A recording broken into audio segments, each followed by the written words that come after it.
Хамтдаа залбирцгаая.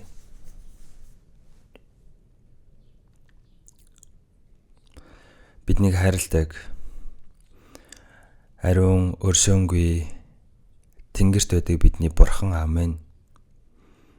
Бурхан танаас хол байж гэм нүгэл дотор амьдарч байсан бид бүхнийг би таныг мэдхээс өмнө та төрүүлээд биднийг хайрлаж бидний амсах ёстой байсан гмийн шийтгэл шүүлтийг эзэн Есүс та өмнөөс мань амсаж эзэн та өөрийнхөө урсгасан үнэтэй цаар бидний нүгэл хилэнцгийг мөнхөд арилгаж угааж дахиж шүүлт хараалыг авах шаардлагагүй болгож өгсөн тэр агуу хайр нэгүсэл тань талархаж байна.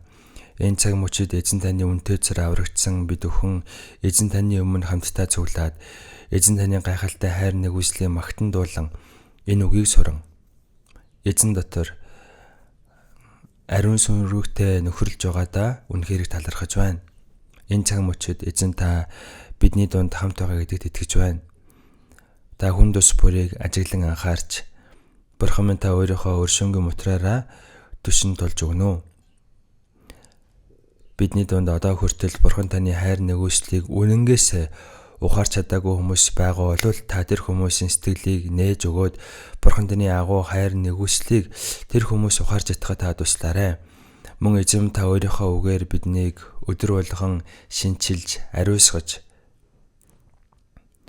үлдсэн амьдралаа Бурхан таны хүүхдийн хуваар ичиг зүйлгүй амьдарч чадхад та удирдах өгнө. Орон дээр байгаа манай чуулган, дэлхийд даяар байгаа манай чуулган олон нөхцөл байдал донд хэцүү хүнд байдал донд итгэлээ цахиж байгаа бүхэл ахын дүүстэй эзэмдээ хамт байж өөрийнхөө хүч чадал үгээрээ хамт байж энэ төгсгөлийн үед эзэн таны даатгсан энэ сайн мэдээг тараах үүрэг албыг сайн гүйцэтгэж чадхад та хамт байж тусалж өгөөрэй. Хэрэгтэй үе болгон та бид бүхэнд үгийг өгч бидний явах ёстой замыг зааж өгдөг эзэн минь энэ цаг мөчид гисэн та өөрийнхөө илчлэхийг хүсэж байгаа үгээ өөрийнхөө ариун хүслийг бид бүхэнд илүү ухааруулж мэдүүлж өгнө. Бидний эзэн Есүсийн нэрээр гуйн залбирлаа. Амен. Магтан дууны багаас магтан дуудах болно.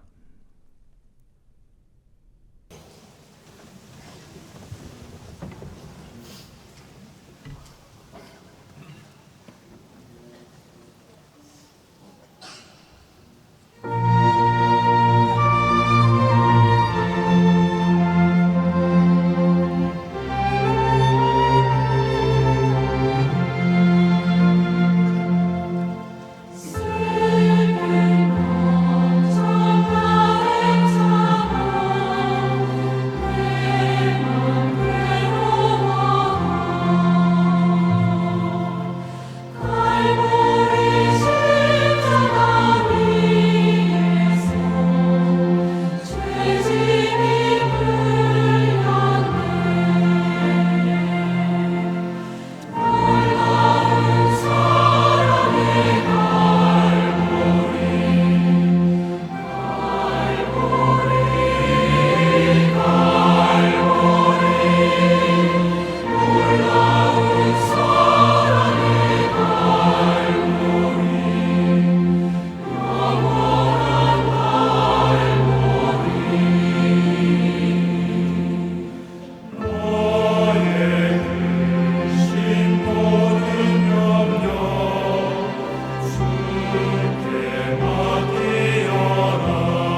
Хамтдаа Библийн Луг 10 дугаар бүлгээс харцгаая.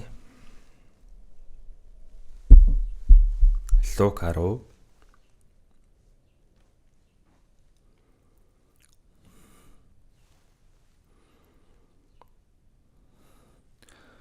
Луг 10-ын 25-аас 37 хүртэл би уншаад өгье.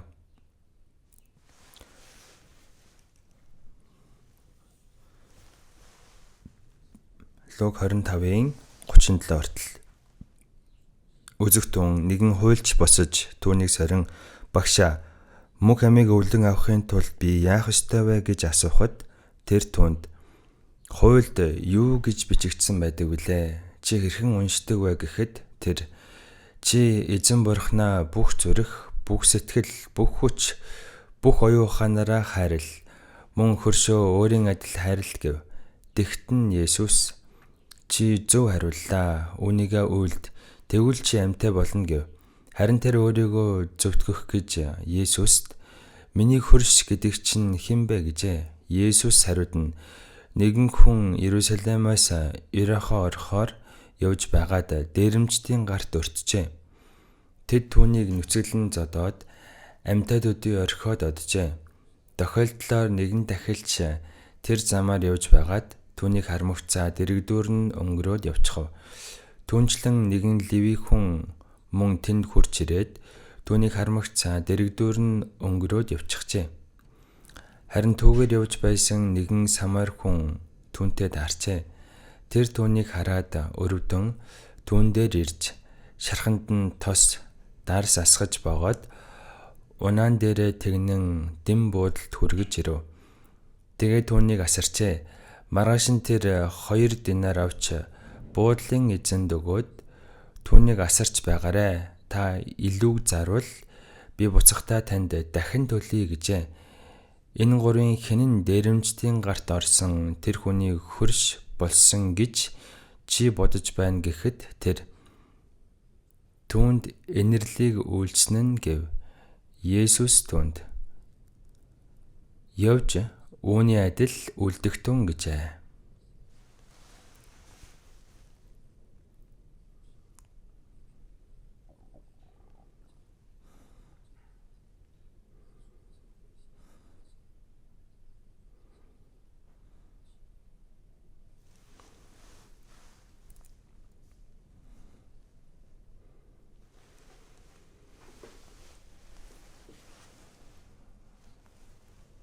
Луг 10 дээр гарч байгаа энэ үг бол бид өхөн үнэхээр чухал сургамжийг өгж байгаа үг юм аа. Тийм учраас өнөөдөр дээрэмчинтэй таарсан хүний хөрш гэдэг сэдвээр хамтдаа үнээс сурцгаая.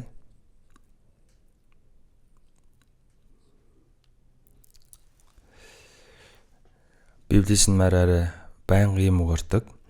Хүний амьдралын хамгийн дээдийн зорилго юу юм бэ? Энэ дэлхий дээр зөвхөн идэж, ууж, өмсөх зүйлийн төлөө амьдардаг хүмүүс байдаг. Тэр бол хүний амьдралын зорилго биш ээ.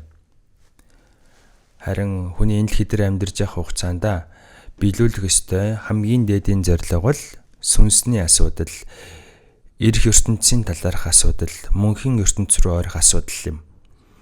Бурхан хүнийг бүтээсэн зорилго нь бидний бие махбод гэм нүгэл дүүрэн энэ ертөнцийн зовж зүдэрч амьдарч байгаа дуусахаар бүтээгээгүй. Энэ дэлхий дээр бидний махбод төрхөө хугацаанд амьдарч байгаа. Энэ нь үхлийн цаанаага мөнхийн ертөнц рүү оруулах нэг ёсны үйл явцаа гэж хэлж болно. За хүүхэд эхийнхээ хөвлөд 10 сар бүрлддэг. Тэр нь энэ дэлхий дээр хэдэн 10 жил амьдрахын төлөөх бэлтгэл юм. Харин хүн энэ дэлхий дээр хэдэн 10 жил амьдарч байгаа нь мөнхийн ертөнц рүү орох бэлтгэл юм а гэж ойлгож болно. Эхлэл 1:27-оос харах юм бол Бурхан бүх зүйлийг бүтээчгээд хамгийн сүүлд нь хүний бүтээсэн гэсэн. Хүний бүтээхдээ Бурханы дүр төрхөөр бүтээсэн гэж байгаа. Бурхан хүнийг өөртөө адилхан дүр төрхөөр бүтээсэн гэдэг нь Бурхан өөртөө адилхан ийм махбодтойгоор бүтээсэн гэсэн үг биш. Бурхан бол махбодгүй. Иохан 4:24-өөс харах юм бол Бурхан бол сүнс гэж байгаа. Бурхан хүнийг сүнстэйгээр бүтээсэн. Сүнслэг оршихуй болгож бүтээсэн. Тэгэхээр Бурханы бүтээлийн дунд Бурхан өөртөө адилхан дүр төрхөөр бүтээсэн бүтээл бол зөвхөн хүн юм. Тэгэхээр Бурхан хүнийг өөрийнхөө дүр төрхийн дагуу бүтээсэн зорилго нь Бурхан өөрийнхөө хайрын хос болох гэж, Бурхан өөрийнхөө амийг өгөх гэж. Тэгэд Бурхан өөрийнхөө улс руу дагуулж ороод Бурхантай хамт мөнхөд хамт байж мөнхийн алдар гавьяаг өгөх гэж Бурхан хүнийг өөртөө адилхан дүр төрхтэй бүтээсэн. Эцэст нь Бурхан хүнийг өөртөө адилхан болох гэж бүтээсэн гэж ойлгож байна. Йов 19:26-аас харах юм бол арьсам нь устгагдсан хонч би махбодоор Бурханыг харах байлаа. Бидний бие махбод өгөх юм бол шороондоо буцаж ордог. Номдогч үгс 12:7 дээр тэгээд би энэ урд байсан газар шороондоо буцаж амьсхаа нь үнийг өгсөн Бурхандаа буцхаажээ. Тэгэхээр энэ бие махбодыг шороогоор бүтээсэн учраас энэ бие махбод шороороо буцаж орноо. За харин амьсхаа гэдэг нь сүнс гэсэн үг юм.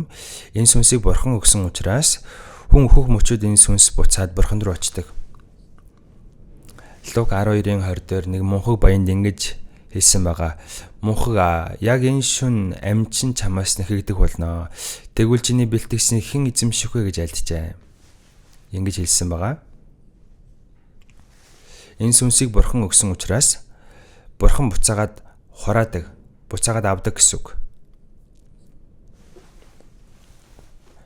Тийм учраас энэ дэлхий дээр хэдэн 10 жил амьдрах нь Бурханы улс руу орох бэлдэх хугацаа гэж ойлгож байна. Үүнийг хүмүүс мэдгүй байгаа учраас зөвхөн нүдэнд харагдах махбодын зүйлийнхаа төлөө хүмүүс амьдарч байна. Тэгээд энэ дэлхийн зүйлээр сайн сайхан амьдрах гээд хичээгээд байна. Номдогчийн үгс 3:11-ээс харуул бүх юмыг тэр тухайн цагт нь сайхнаар бүтээсэн. Бурхан тэгээд хүний сэтгэлд үрд мөнхийг суулгажээ гэж гарч байгаа. Тэр хүн болгоны сэтгэл зүрхэнд үрд мөнхийг санагалтсан сэтгэл байгаа. Хүн энэ дэлхий дээр төрөөд амьдарч байгаа хугацаанд тодорхой хэмжээнд өсөх юм бол эрэгтэй нь эмэгтэйгээ хүссэн тэмүүлээ санагалцдаг, эмэгтэй нь эрэгтэйгээ хүссэн тэмүүлээд санагалцдаг. Эсрэг хүснээ хүссэн тэмүүлдэг. Ягаад вэ? Хүсний хос гэж байдаг болохоор. Тэгвэл Бурхан ягаад хүнийг сүнстэй бүтээж мөнхийн зүйлийг хүссэн тэмүүлэх сэтгэлийг өгсөн бэ? Ягаад вэ? Мөнхийн зүйл байгаа болохоор энэ дэлхий дээр хэдэн 10 жил амьдраад дуусах биш. Үхлийн цаана мөнхийн ертөнц байгаа болохоор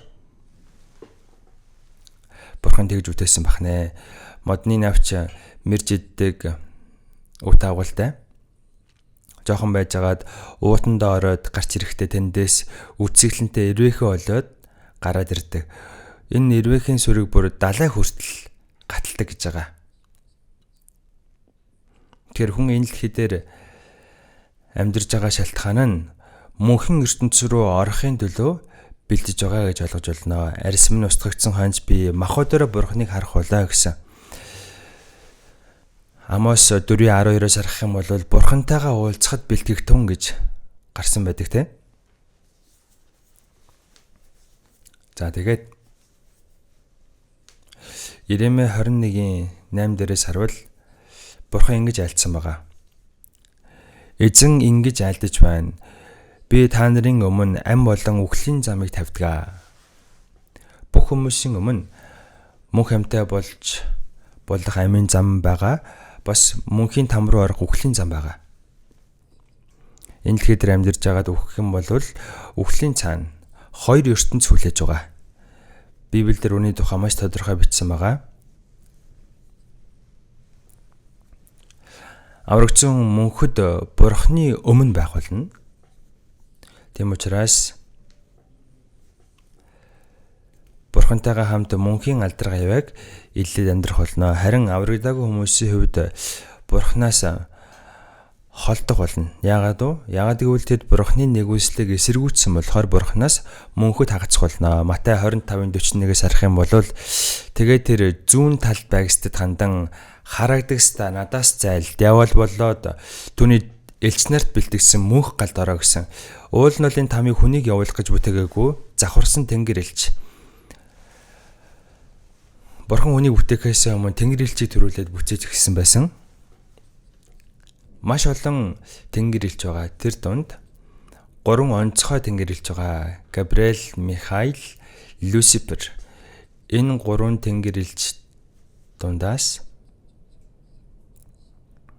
энэ 3 тэнгэр элчийн 3-ны 1-ийг нь хөөж явуулсан. За энэ Люцифер гэдэг тэнгэр элч өөрөө Библиэл дээрээс харах юм бол маш онцгой бас их үзэсгэлэнтэй бүтээгдсэн гэж байгаа. За тэгээд Бурхантай адилхан болъё гэж бардан болж байгаад тэндээс хөөгцсөн. За тэгээд өөрийнхөө харьяанд байсан 3-ны 1 тэнгэр элчээ дагуулад Бурханы оршихугаас хөөгцсөн гэж байгаа. Тэгэхээр сүүлдээ Бурханыг эсэргүүцдэг Сатан, диавол болсон. Тийм учраас түүнтэй хамт хөөгдөж явсан тэнгэр элч нарыг түрүүний үгэн дээр диавол болоод түүний элч нарт бэлтгэсэн мөнх галд ороо гэж хэлсэн юм.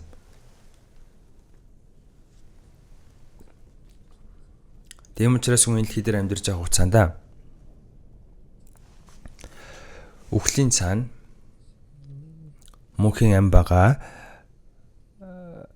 Харин Бурханаас хөөгдөх юм бол сэнтийн өмнөөс Бурханаас хөөгдөх юм бол мөнхийн сүрэл мөхөл рүү орхолно.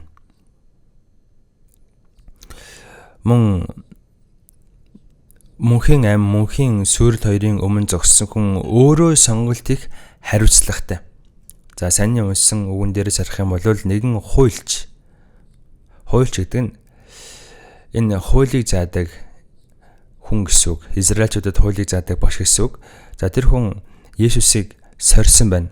Багшаа би юу хийвэл мөнх амьтаа болох вэ?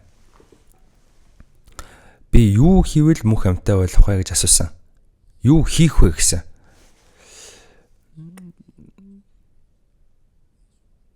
Тэгэхээр хүний мэдэх ёстой хамгийн том асуудлын талаар Есүстэй хэлэлцсэн байна.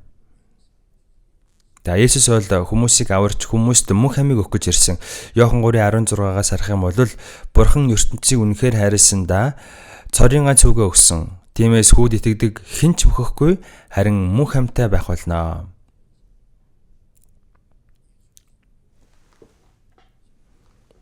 Есүс Христээр дамжуулан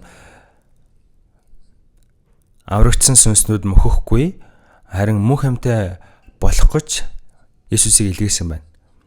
За гэтэл Израильчууд энэ үннийг мэдлгүй Бурханы илгээсэн Месиаг эсэргүүцсэн. Тэр гэмнүглээсээ болж дэлхийд даяар 2000 жилийн туршид тархаа бутархаа амьдэрсэн. Очсон газар болгондоо өргөдөлтэй байдалтай байсан, зовлон амьдсан, үхэж харагдаж амьдэрсэн. Тэгэхээр энэ Христийг эсэргүүцэх хүний авах яал шийтгэл ямар аимшигтай болохыг дүрсэлж харуулж байгаа хэрэг юм аа. За гэхдээ энэ үгэн дээрээс харвал нэгэн хуульч Есүс рүү ирээд багшаа би юу хийвэл мөнх амьтаа болох вэ? Нэгдүгээрт нь мөнх амийг өгч чадах Есүсийн өмнө ирээд мөнх амьтаа болох ёстой хүн нэг нэгийн харьцаатай уулзсан үнэхээр гайхалтай хэрэг байгааз. Гэхдээ энэ хуульч үнэхээр энэ мөнх амьтаа болохын төлөө мөнх амьтаа болох арга замыг мэдэж авахын төлөө ирсэн юм биш, харин Есүсийг сорих гэж ирсэн.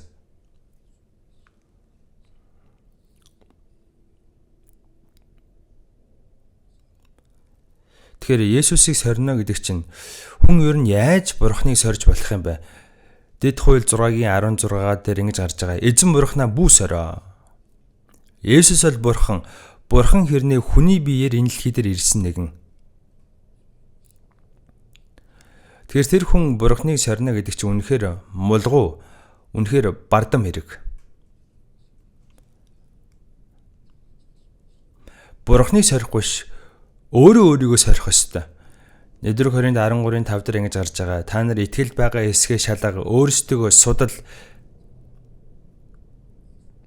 Эсвэл Есүс Христ та нарын дотор байгааг та нар өөрсдөө мэддэггүй юм уу? Та нар үнэхээр шалгалтандаа ундаггүй юм бол. Тэр нүгийг айл хэдийн итгэж байгаа хүмүүст хэлсэн. Итгэхийн үед итгэж байгаа хэрнээ та нарын итгэж байгаа итгэл чинь үнэхээр Бурхныг хүлээн зөвшөөрж байгаа итгэл мөн үү? Эсвэл буруу итгэл үү гэдгээ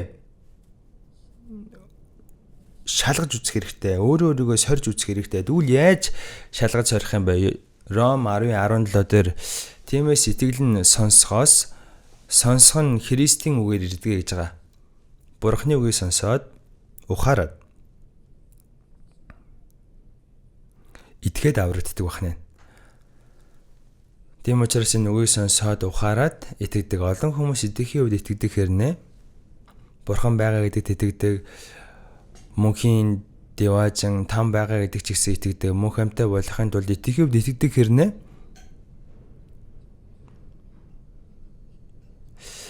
тэр итгэл нь үнэхээр Бурханыг хүлээн зөвшөөрдөг, Бурханыг хүлээн авдаг итгэл мөн үү үгүй юу гэдэг талаар өөрийгөө шалгаж сорж үзэх хэрэгтэй. Яаж тэл өөрийгөө шалгах юм бэ? Бурханы үгээр л сорих хэрэгтэй. Бурханы үгээр дамжуулан. Энэ үгэнд таарсан зохистой итгэлтэй байгаа бол тэр хүн үнэхээр аврагдсан итгэлтэй байна. Хэрвээ тийм биш байгаа бол тэр хүн алдагдсан итгэлтэй байна. Библи дээрээс харах юм бол олон итгэл гарч байгаа. Яаков 2 дээрээс харах юм бол үхмэл итгэл, хаягдсан итгэл, хоосон итгэл, бас сүрсэн хөлөг онгоц мэт итгэл гэдэг олон итгэлийн талаар гарч байгаа. Энэ итгэлүүд бүгдээрээ буруу итгэл, аврагдаагүй итгэл, итгэхэд итгэж байгаа хэрнээ. За би ч гэсэн дунд ангийн 6 дугаар ангиас хойш чуулганд явж ирсэн. Есүст итгээд би явдаг байсан юм биш. Бүсанд намайг сургууль явдаг байхад миний явж исэн сургууль одоо Христийн одоо чуулганаас гаргасан босгосон сургууль байсан.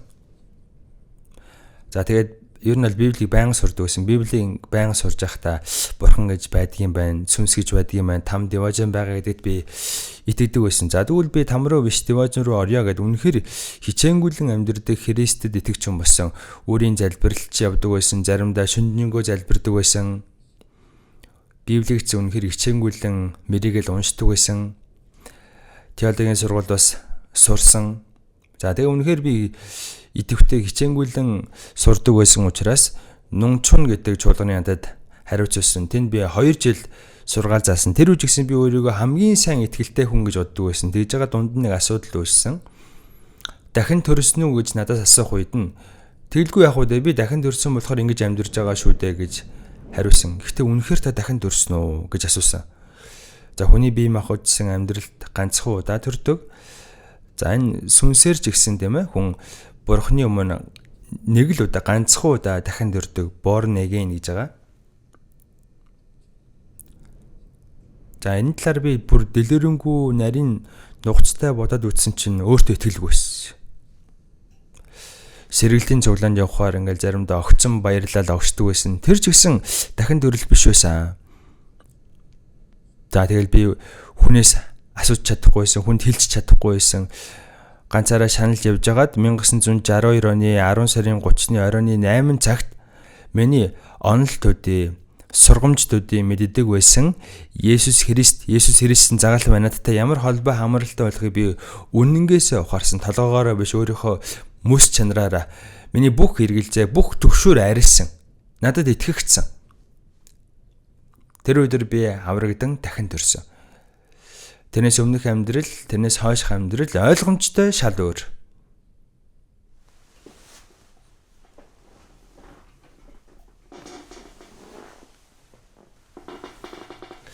За ийм итгэл нь байхын үед байгаад байдаг хэрнээ мэдлэг төдий толгоогоор хүлээн авсан итгэл бас нэг өөр, харин ариун сүнсний дотор нөгдөг итгэл бас нэг өөр юм аа. Сургаалт төгс 14:12 дээрээс харах юм бол хүнд өөрт нь зөв мэд харагдавч хожим нь өвхөл хүрэх зам бий. Өөрийг нь харахад Деважин руу хүрэх зам юм шиг хэрнээ хожим нь төгсгөл нь там руу оруулах байдаг. Маш олон хүмүүс сүм чуулганд явдаг. Сүм чуулганд сайн явах нь итгэж байгаа хэрэг гэж ойлгоод байдаг. Сайн залбирах, сайн үйлчлэх, өргөс сайн өргөх, сайхан сэтгэлтэй байх. Энийг болохоор сайн итгэлтэй гэж ойлгоод байдаг. Ийм хүмүүс деважинд очих юм бол их шагнал авна гэж ойлгодог. Пасторууд нь хүртэл тэгж заадаг. Деваж руу явахын тулд түн дахин төрөх хэрэгтэй шүү дээ. Хамгийн гол нь дахин төрөх ёстой. За ийм шашны итгэл бол өөр одоо шашин номонд бол зөндөл зааж байгаа. Гэхдээ энэ бол бурхны хүлээн зөвшөөрдөг жинхэнэ итгэл биш ээ.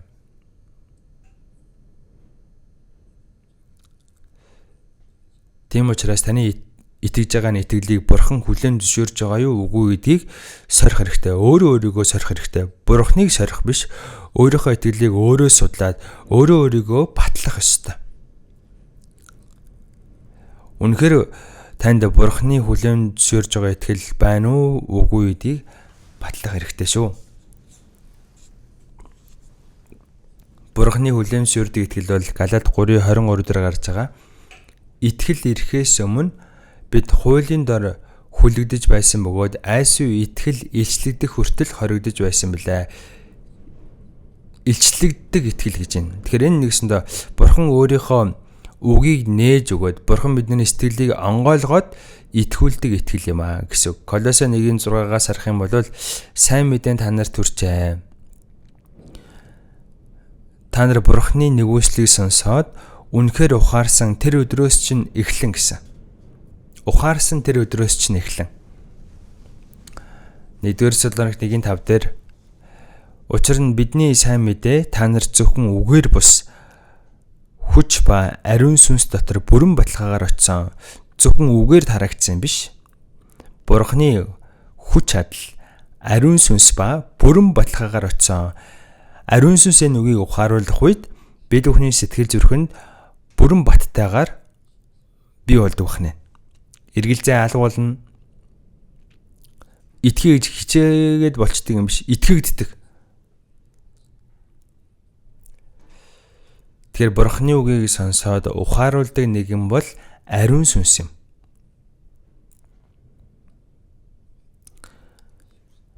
Лук 13-ийн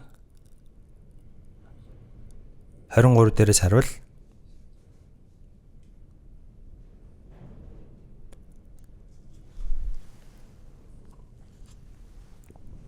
Есүсээс нэг хүн ингэж асуусан.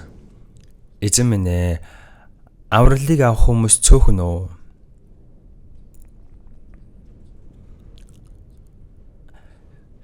Цөөхөн хүн аврагдах уу гэсэн. Одоо ч энэ бол асуудал болж байна. Матай 7-гийн 13-14-ийг харуул. Хавчих хаалгараараа сүрэлт хөдөлдөг хаалгаа нь уужуу, зам нь өргөм, олгон түүгээр тийш ордог. Ам өөд хөдөлдөг хаалгаа нь хавчиг, зам нь нарийн, цөөхөн түүнийг олдгоо.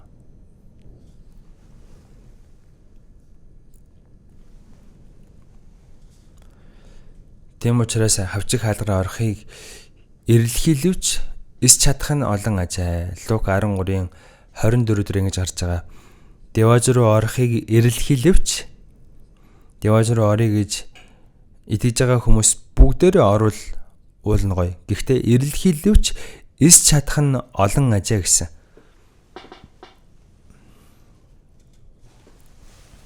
Тэр аврагдсан хүн энэ үгийг ухаардаг. Олон хүмүүс Есүст итгэж байгаа. Одоо л тийм ээ Христийн шашин бүр тархачаад байна. Газар авчгаад байна.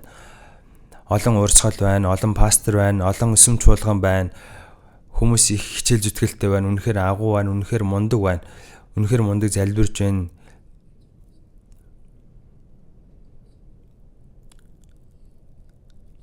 Гэхдээ тэр хүмүүсийн итгэлийг судлаад үзэх юм бол үнэхээр аврагдсан, үнэхээр дахин төрсөн үнтэй уулзахад үнэхээр бэрх болчих. Сонин биш вэ нөө? Яг л Есүсийн аль зүгийн дагуу орохыг эрэлхийлвч эс чадах нь олон ажээ. Олон хүн эрэлхийлдэг боловч чадахгүй хүмүүс олон.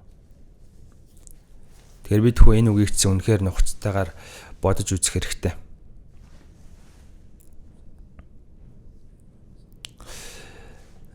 Энэ хуульч мөнх амийн талаар Есүстэй ярилцсан. За энэ хүний хоёр буруу зүйл байгаа, хоёр алдаа байгаа. Эхлээд Есүсийг сорьсон. Үннийг ухаарахын төлөө Есүстэй уулзсан юм биш. Есүсийг сорих зорилготойгоор Есүсийг зорж ирсэн байна. За энэ бол эхнийх нь алдаа. Хоёр дахь алдаа нь юу вэ гэвэл багшаа би юу хийж вэж мөнх амьтаа болох вэ? За мөнх ам гэдэг хамгийн чухал асуудлын талаар Есүстэй ярилцсан хэрнээ энэ хүн ямар нэг юм хийж вэж мөнх амьтаа болно гэд ойлгоо байжсэн. Олон хүмүүс ч гэсэн одоо ийм ойлголттой байдаг. Хүн ямар нэгэн зүйл хийж байж мөнх амьтаа болж чадна гэж ойлгоод байдаг. Тэгж чадах болов? Ром 3-ын 4-ийг харуул. Хүн бүр худалж байсан ч бурхан үнэн.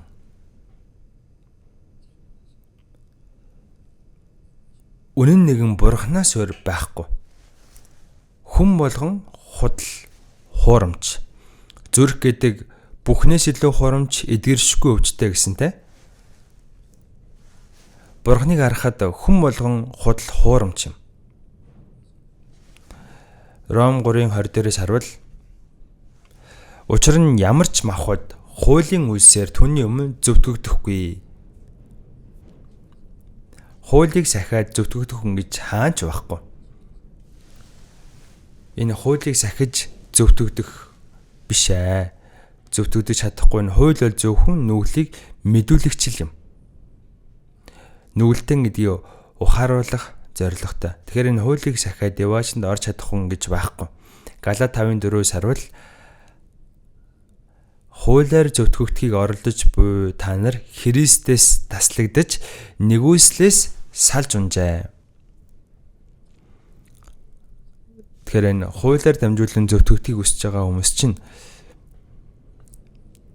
Христэс таслагдаж нэгүслээс салж унана гэж энэ Христэс таслагдана гэдэг чинь там руу орно л гэсэн үг. За тэгэхээр хүмүүс ийм хүмүүсийг ямар мундаг итгэлтэй хүн бэ? Энэ хүмүүс дивааж руу орондаа гэж ойлгодог.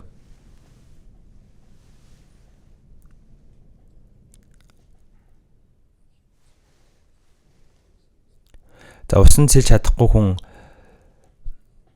усан живжлээ. Сэлж чадахгүй гэж өөрийнхөө хүчээр тийм ээ гар нэг л одоо тийжилж байгаатай л адилхан байхгүй. Тэр хүн яаж усан сарах юм бэ? Тэгэхээр ямар нэг юм хийж вэж мөнх амьтаа болно гэж ойлгоод байгаа энэ ойлголтол тухайн хуульчин өөрийнх нь бардам зан юм. Тийм учраас Есүс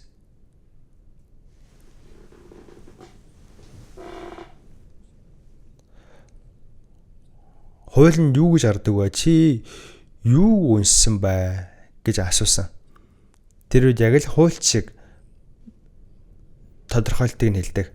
Чи эзэн бурхнаа бүх зүрх, бүх сэтгэл, бүх хүч, бүх оюун ухаанаараа хайрлаа гэсэн. За тэгэд хөршөө өөрийн адил хайрлаа гэсэн. Ингэж өнөө хуульч хариулдаг.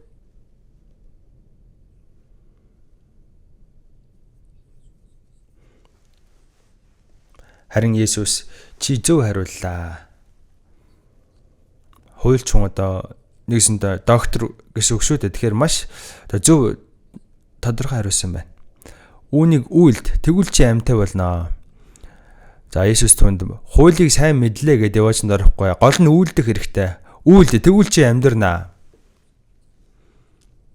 Тэгсэн чи өнөө хуульч чинь өөрийгөө зөвтгөн тэгвэл миний хөрш гэдэг чинь хин юм бэ гэсэн.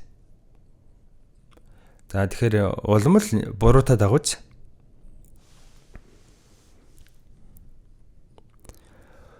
Бүх зүрх, бүх сэтгэл, бүх хүч, бүх оюун ухаанаараа Бурхныг хайрлаж байгаа хүн хөршөө өөрийн адил хайрлаж чадна. Гэхдээ энэ хүн үнэхээр бүх зүрх, бүх сэтгэл, бүх хүч, бүх оюун ухаанаараа Бурхныг хайрлаж байгаа болов?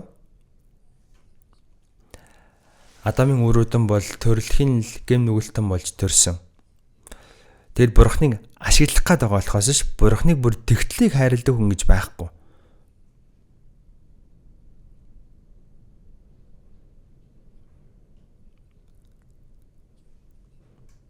Бурхан солдсон байгаа, гэм нүгэл дотор байгаа гэдэг энэ хуульч уул нь ухаарах ёстой. Би бүгдийг нь сахисан.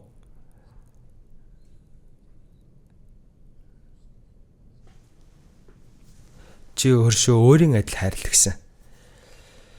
Нүдэнд үл үзэгдэх бурхныг бүх сэрхтгэл, бүх зүрх, бүх оюуханаараа хайрлаж байгаа хүн эцсийн дүнд нь өөрийнхөө хөршийг өөрийн адил хайрладаг.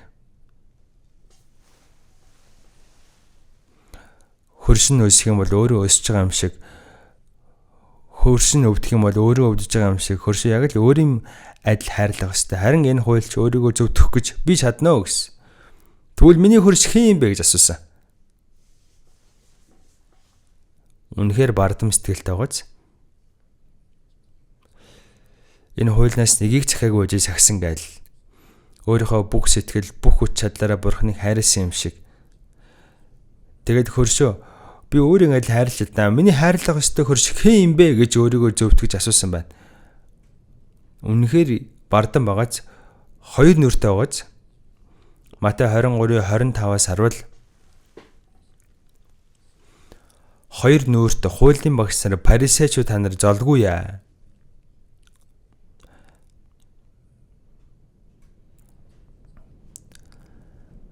Гадна талыг чинь харахад цэвэрхэн юм шиг хэрнэ.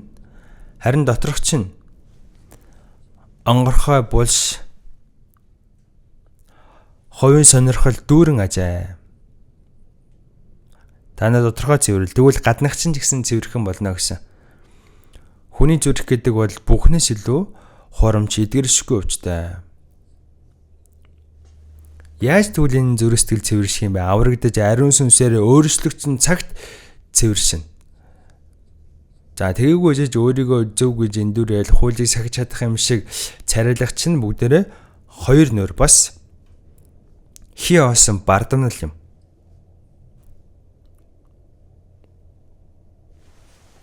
Тийм учраас Иесус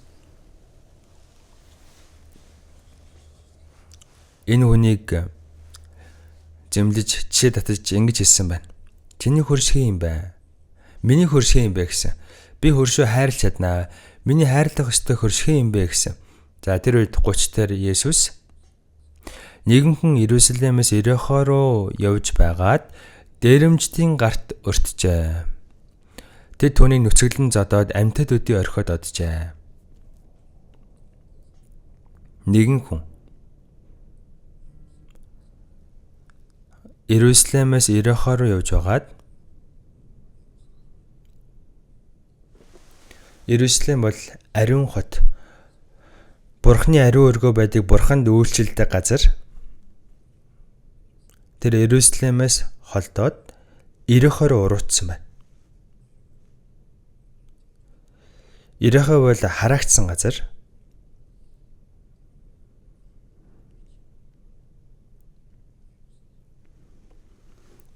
Газрын байршлыг авч үзэх юм бол Иерусалим бол далайн түвшнөөс дээш 762 метрийн өндөрт байдаг. Иерусалим бол их өндөр газар. Харин Иерихо бол далайн түвшингөөс 250 метрийн доор байдаг.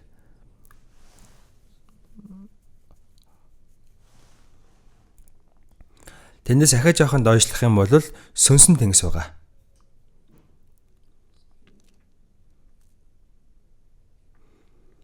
Тэгэхээр энэ сүнсэн тэнгис бол далайн түвшингөөс 398 метрийн доор байдаг. Би Иерусалимээс Иерихо руу уруудах замаар машинаар иж үзсэн ингээ сүлжээл явдаг юм байлээ. Модч бараг байхгүй, том хач чулуунууд л дундуур нь их байдаг юм байлээ. Тэгэд Иерусалимаас Иерихо руу явж байгаа гэдэг нь юу хэлж байгаа юм бэ? Бурхныг орхиод завхраад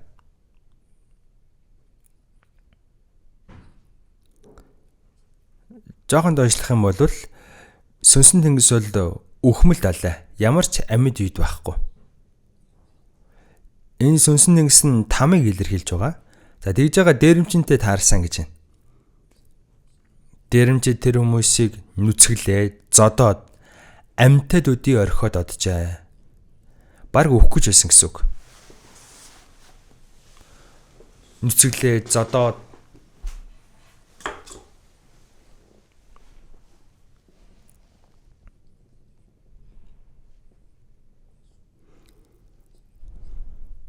Тэгэхээр Есүсийн айл зүгийг сайн харах юм бол дээрэмчид тийм ээ тэр Ерихо руу явж байгаа хаднуудын дунд нуугдчаа тэрнгүүр явж байгаа хүмүүсийг гарч ирээд дээрэмдэж зодддог байсан гэдгийг мэдэж болно. За тэгээд тэр дээрэмчид өнөө хүний бүх юмыг дээрэмдэж тоноо хувцсыг нь хүртэл дээрэмдэж тонсон байна. Тэр хүн өөр юу ч чадахгүйсэн. Бараг үхгээл хөвтөж байсан.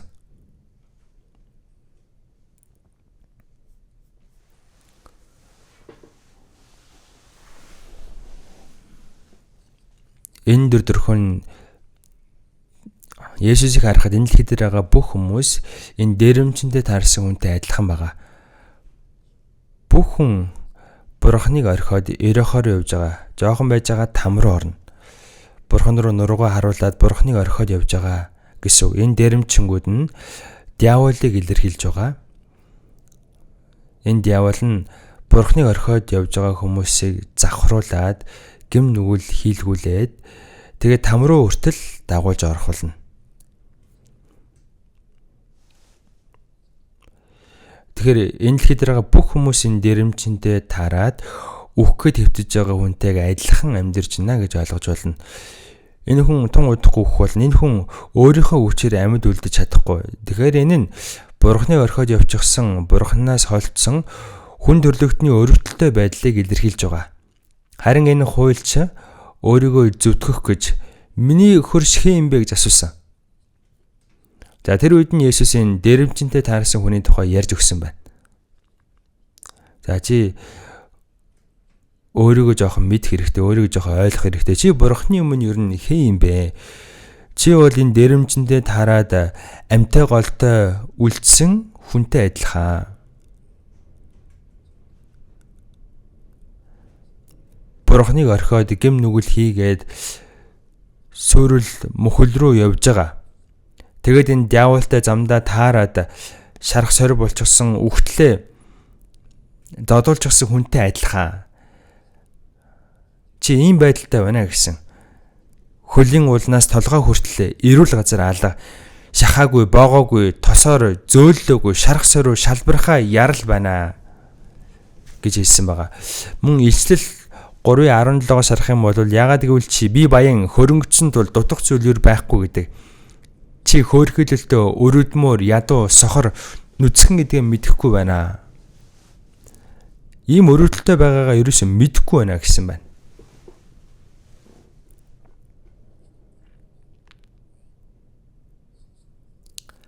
Христийн шашинтай хүмүүс өөрсдөө зөвтгөөд өгдөг. Би баян, би хөрөнгөцсөн, надад дутах зүйл байхгүй, би сүм чуулгандаа сайн явдаг, би хичээл зүтгэлтэй, би итэг дээрээ хичээнгүйлэн сайн амьдардаг, би сайн үйл сайн хийдэг, мөнгө төгрөг сайн өргөдөг, пастор маань намайг хүлээн зөвшөөрдөг. Тийм учраас надад дутах зүйл байхгүй гэдэг. Харин Бурхан тэр хүний сүнслэг байдлыг харуул чи өрөвдөлтөй, хөөрхөлөлтөй, ядуу сохор нүцгэн гэдгээ мэдэхгүй байна. Израильчүүдийн байгаа байдал, бас энэ Лаудик чуулганы байгаа байдал, мөн энэ төгсгөлийн үеийн хүмүүсийн байгаа байдал бүгдээрээ яг л энэ дээрэмчэнтэй уулзсан хүнтэй адилхан байна. Гэхдээ ийм байдалтай байгаа хэрнээ өөрсдөө би баян, хөрөнгөцсөн, дутах зүйл байхгүй гэж ойлгоод байдаг. Би диваж руу орох юм бол баг хамгийн түрүүлж орно гэж ойлгоод байдаг. За энэ дээрэмчэндээ таарсан хүн удахгүй өөх гэж байна. Энэ хүний ингээд орхих юм бол жоохон байж байгаа л өвчин. Энэ хүн өөрийнхөө хүчээр амьд гарч чадахгүй. За гэтэл тохиолдлоор нэгэн дахилж тэр замаар явж байгаад түүнийг хармагцаа дэрэгдүүр нь өнгөрөөд явчих уу. Дахилж бол ард түмнийхээ өмнө гарч ирээд Бурхны өмнө зогсоод ард түмнийхээ төлөө ард түмнээ орлож залбирдаг хүн байсан. Оо яана тэн нэг хүн ашгүй ирж байна. За тэр хүний ингээ хараад байсан чинь эгэл чирийн хүн биш. Хувцсыг нарсан чинь дахилч юм байна. За ашгүй амьд гарах нь гэж бодсон байна. За одоо сүүлийн үеийн пасторуудын байгаа байдал, бие авч явж байгаа байдал бол шал өөр болсон шүү дээ. Библиэд тэрчгээл их л одоо сүсэг бишрэлтэй хүн шиг л явдаг байсан. Доторх нь ийм сүсэг бишрэлтэй бол ямар сайхан бэ? За гэтэл энэ дахилж замаар явж байгаа дэрэмчэндээ таарсан үгүнийг харсан байна. Дэрэмчэндээ таарсан байж штэ. Удахгүй үхнэ. Одоо яана ямар өрөвдөлтэй бэ? Ингэж л яваад өгсөн.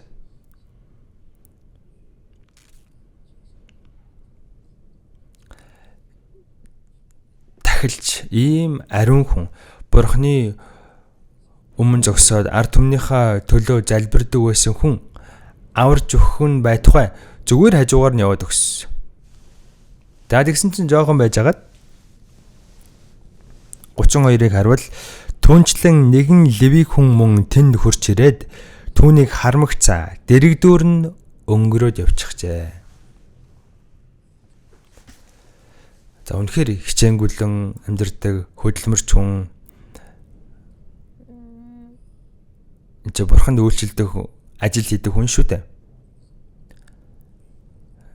За өнөөх хүн чинь харсан чинь леви хүн байна. Хурдан хөдлөл алхаа гişэн хүртэл хурдан. Энэ дахилж түрүүний дахилж хидэрхий ариун байсан учраас өнгөрөө явсан юм байна. Энэ хүн надад яалтчгүй туслах баха гэж бодсон. Тэгсэн чинь леви хүн хараад яна дэрэмчэндээ таарсан байна шүү дээ. Ямар өрөвдөлтэй юм бэ? Яана гэл яваад өгсөн. Ингэж болох уу? Энэ юу нь юу хэлээд байгааг та бүхэн ойлгож байна уу? Есүс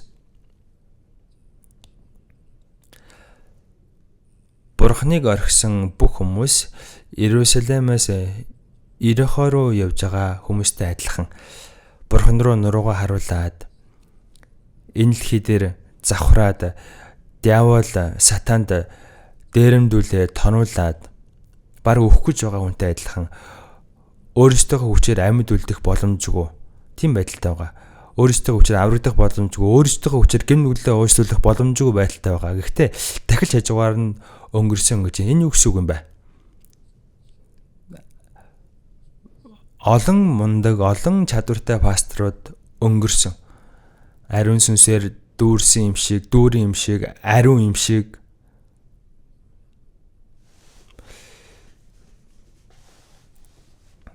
Пасторууд ингэж ярьдаг штэ. Би ариун сүнсээр дүүрээд, би уулан дээр гар залбирж агаад, мацуг барьж агаад Бурхны үгээр дүүрсэн гал их л ариун юм ярьдаг.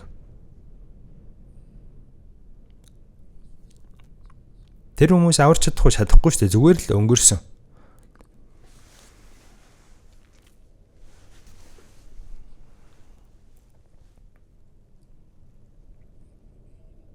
Тэрийн дараа леви хүн юу юм бэ?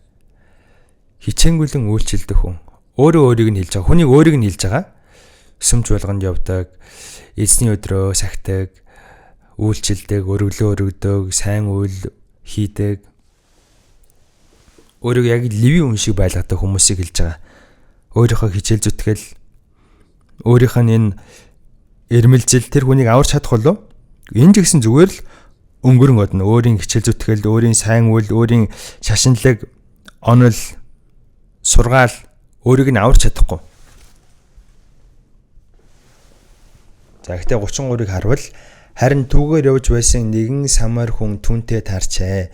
Тэр түүнийг хараад өрөвдөн түн дээр ирж шарханд нь тос дарс асгаж боогоод унаан дээрээ тэгнэн дэм буудалд хүргэж ирэв. Тэгээд түүнийг асарчээ. За энэ удаа нэгэн самар хүн өнгөрсөн байна. Энэ дэрэмчэнтэй таарсан хүн Иерусалимаас Ирихо руу явж исэн учраас евдээ хүн. Харин энэ самар хүн ямар хүн бэ гэвэл манай эртний өмнөх 722 онд Соломон үгсийн дараа Израиль хоёр хуваагдаж задарсан. Хойд Израиль өмнөд явдаа.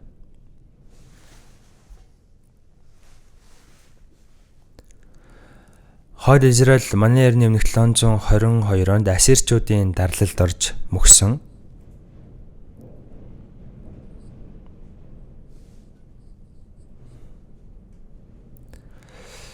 За тэр үед Ассирчуудаа Израильчууд холилдсон байна.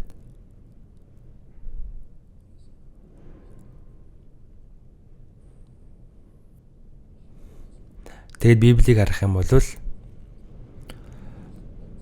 Бурханд ч үйлчлдэг, ханаас ирснийг нь мэдэхгүй харин Бурхтад үйлчлдэг хүмүүсээ гэж одоо самарчуудыг хэлсэн байгаа. Энэ бол самар хүмүүсийн хийсэн буруу зүйл. За мөн харь үндэстэн хүмүүстэй цус холилдсон. За харин үүний хажууд бол үүний дэргэд бол өмнөд өвдөө бол арай гайгүйсэн. Яг одоо жинхэнэ Бурхандаа итгэж үйлчилж ариун өргөнд үйлчилдэг байсан. Тийм учраас өмнөд Юдагийн ард түмэн самарчуудыг нохоо мэд үздэг байсан. Тийм учраас Иохан 4-өөс харвал Есүс Самар хотоор явж байгаад Самарын нэгэн эмэгтэйгээс ус өгөөч гэж гуйсан. Амд сангаж байх үед нь ус өгөөч гэж гуйсан байна. Өнөө Самар эмэгтэй харсан чинь евдээ хүн байсан.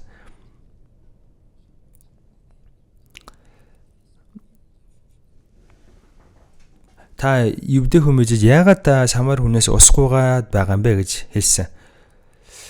Таны евдээчүүд манай самарчуудтай харьцдаггүй үстэй. Яагаад та надаас ус гуйгаад байгаа юм бэ гэсэн.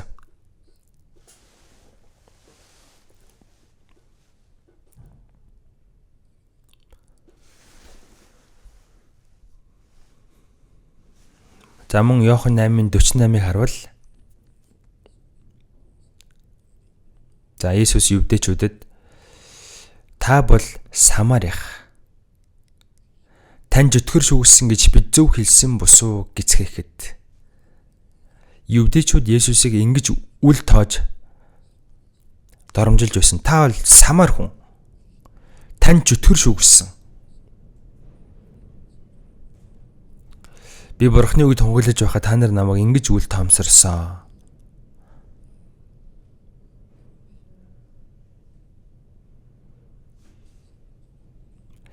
Дахилж өнгөрсөн, Леви өнгөрсөн, харин энэ Самар хүн. Дээрэмчэндээ таарсан бол евдээ хүн.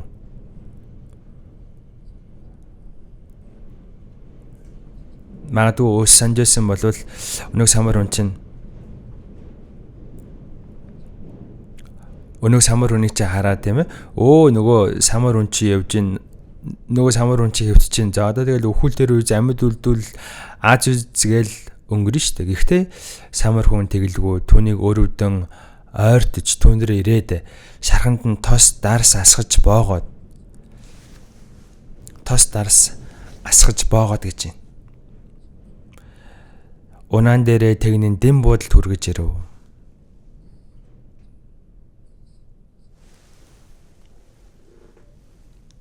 За энэ Самар хүн нь евдээчүүдийн үл тоосон, евдээчүүдийн доромжилсан Есүсийг илэрхийлж байгаа. Энэ хуульч миний хөрш хээ юм бэ гэж асуусан. Тэр үед Есүс энэ хуульч Есүсийг үл тоосон учраас Есүсийг сорьсон. Юу гэж хариулах бол харъя гэд сорьсон байна.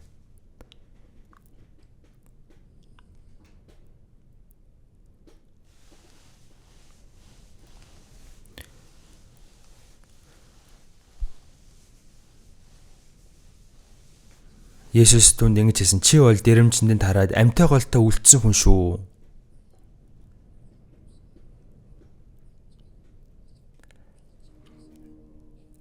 Энэ хуульчийн сүнслэг байдал нь үнэхээр өрөвдөлтөй байсан. Бурхнаас холдоод диаволд зодуулж нүдүүлээд амьтаа голтой үлдээ тун удахгүй там руу явах гэж байгаа. Уул нь энэ хүн өөрт нь туслах хөршиг хайх ёстой юу? Эсвэл өөрөө туслах хөршөө хайх ёстой юу? Ийм байдалтай байгаа хүн өөрт нь туслах хөршийг хайх хэрэгтэй үстэй. Тун удахгүй өөх гэж байж. Яна миний хөрш хээ юм бэ гэж шал дэми юм ярьсан. Миний хөрш хээ юм бэ гэж шал дэми юм хэлсэн. Тамар явхан Бурхныг бүх зүрх сэтгэлээсээ хайрлаж чадахгүй, хөршөөж өгсөн хайрлаж чадахгүй, тамар явах байгаа хүн бол тэгж хайрлах гэж байхгүй. Гэхдээ энэ хуульч өөрөө их бардан байсан учраас миний хөрш хээ юм бэ гэсэн тэр үед нь Есүс Иерусалимаас яваад Ирихо руу явж байсан дэрэмчэндээ таарсан хүн хэн болохыг чи мэдгүй. Чи өөрөө Чиний сүнслэг байдал ийм өрөвдөлтэй байна. Диаволд дээрэмдүүлээ тонуулаад амьтаа голтой үлдээ тун удахгүй тамрын явж байгаа байдалтай байна. Чамайг аврах хөрс чинь би байна гэсэн.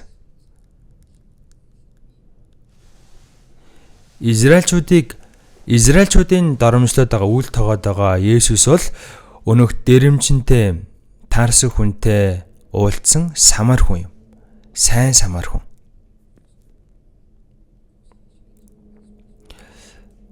Энэ үний талаар Есүс хэлсэн байна. Түүнийг өрөвдөн дэрэгдэн очоод тос дараас асгаж боосон гэсэн. Гим нүглээсээ болоод өгөх гэж байгаа энэ шарах сорвиг яаж юугаар идгэх вэ? Тос болон дарсаар. Дарс нь Есүсийн цусыг сургамжилж байгаа үг. Есүс загалмай дээр цовдлогдож өгөхийнхаа өмнө усан үзмийн дарс аваад уу гэсэн. Энэ нь гим нүглийг уушлахын тулд олонний төлөө урсгах гэрээний цус мөн юм аа. Есүсийн цус урсахгүй байх юм бол ямар ч гим нүгэл уушлагдахгүй. Нэгдүгээр Петр 1:18-19 саяыг харах юм бол ингэхдээ та нар эцэг өгдөөсөө өвсөн утгагүй амьдралаас алт мөнгө мэтийн устдах зүйлээр бус харин гимзэмгүй бөгөөд толбгүй хурганы адил Христийн үнэн цусаар золигдсноо мэдэх тун.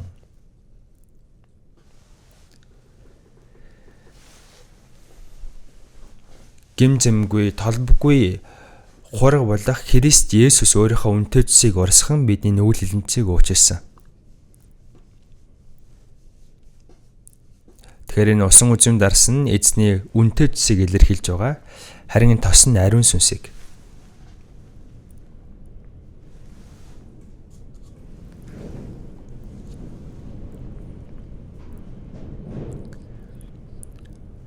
Эзний цус миний зүрх сэтгэлд ухаарагдсан. За мөн Есүс миний гим нүглийг уучсан гэдгийг ухааруулсан нэг юм бол ариун сүнс. Эзэн Есүсийн цусаар гим нүглээ уучлуулсан. Ариун сүнсээр дахин төрсөн.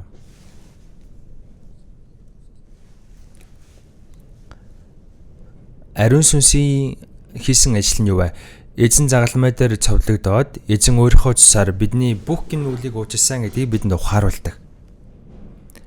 Тийм учраас тос ба ариун сүнсээр боосон гэдэг нь эзэн загалмай дээр өгсөн урсгасан цусаар ариун сүнсээр бидний гим нүглийг уучлж хагадгасан гэдгийг ухааруулж байж гим нүглийн шарах сорив эдгэрнэ. Тос ба ариун сүнсээр тос ба усан үзмийн дарсаар шарахыг нь босон. За энэ тос гэдэг нь оливын тос. Оливын тос бол тийм ээ хүнсэнд хэрэгэлдэг. Заримдаа оливыг өөрийг нь иддэг. Харин усан үзмийн дарс уух юм бол хүний сэтгэл сэргэж баясдаг.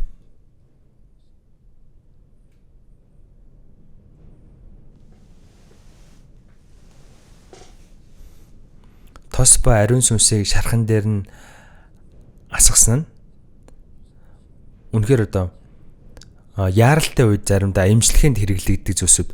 Уул нь бол хүнсний бүтээгдэхүүн, гэхдээ яаралтай үед бол эмчлэхэнд хэрэглэгддэг байсан. Тийм учраас өнөөх самар хүн чинь шаргацсан хүн дээр очиод тос усан үзмийн дарс дээрээс нь асгаж байгаад өөрийнхөө хувцсыг ураад шархыг нь боож өгсөн байна.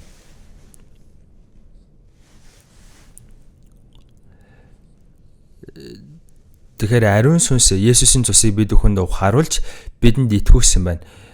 Бид бүхэн өөрсдөө сүрж мөхөх гэмтэн гэдгийг мэдээд аврагдъя гэж чин сэтгэлээсээ ухаарах үед ариун сүнс энэ үннийг бид бүхэнд ухааруулсан. За энэ хүн шархыг нь боож өгөөд өөрийнхөө унаан дээр суулгаад дэм будал руу явсан. Энэ хүн өөрийнхөө унж явж исэн илжиг байсан болов гэж бодож байна. Тэр үед угаасаа илжиг хундаг гэсэн юм чинь илжигэн дээрээ суулгаад өөрөө алхаа явсан. За өөрөө алхаад дэм будал руу хөтлөө явсан.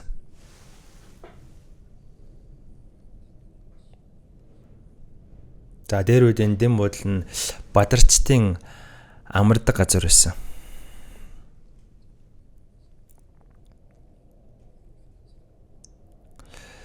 Бадарчид аянчдын одоо амарч алжаалаа талдаг газар байсан. Библиэлд харах юм бол дэм буудал гэж байгаа. Дэм буудал руу аваачаад түүнийг асраад чин сэтгэлээсээ хандсан байгааз түүнийг асарч маргааш нь тэр 2 динар авч буудлын эзэнд өгөө түүнийг асраад түн цаан дараа та илүү заруул би буцахтаа дахин төлөё гэж байна.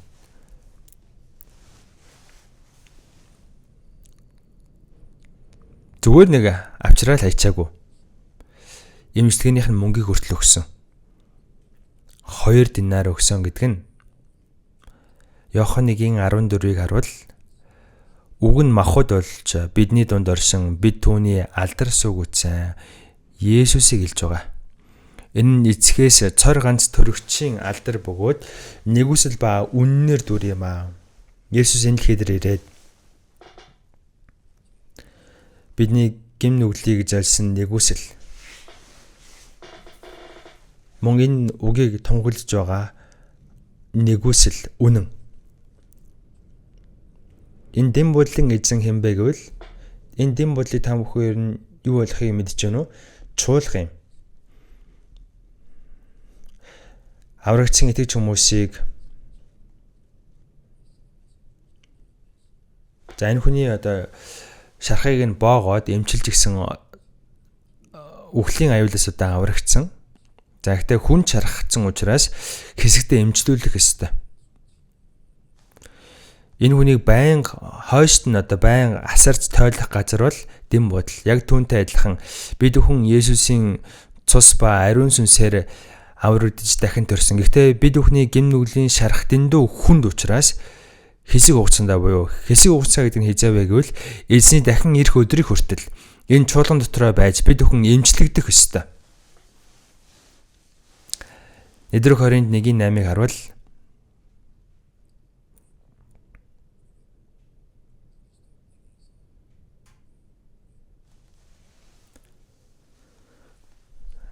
Христ дотор ариун нөхөр дотор байх ёстой гэж гарч байгаа. Мөн Филиппо 1:5-ыг харуул. Тэндэг эхний өдрөөс өнөө хүртэл та нар сайн мэдээний хуваалцагч болсны учир үлээ гэж байгаа.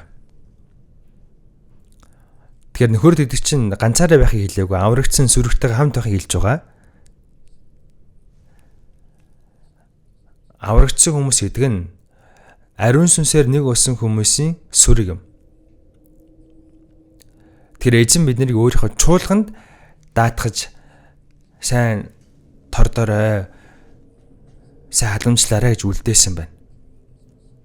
Энэ чуулган дотор ариун сүнс хүмүүсийг аврахад туслаа зогсохгүй.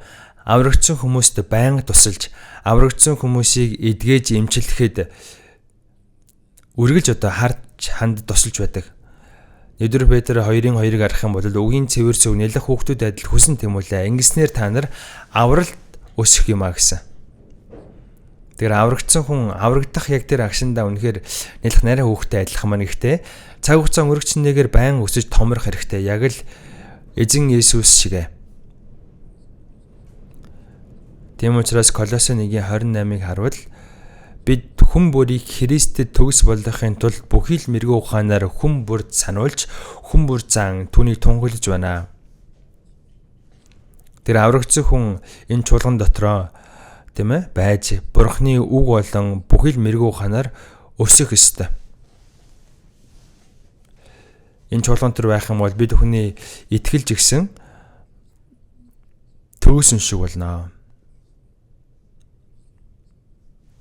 Галат 4:19 гарах юм бол Христ та нарын дотор дүрээ олтол би төрөх зовлон дахин эдэлж байна. За их хүн хүүхдэд төрүүлэх гэж зовлон эдэлнэ, төрөөсийн хүүхдэд өсөх гэж бас зовлон эдэлдэг. Илч Паул энэ сайн мэдээг тарааж байгаа нь тарах нь яг л одоо төрөх хөвдөлтийн зовлон эдэлж байгаатай адилхан байна гэсэн.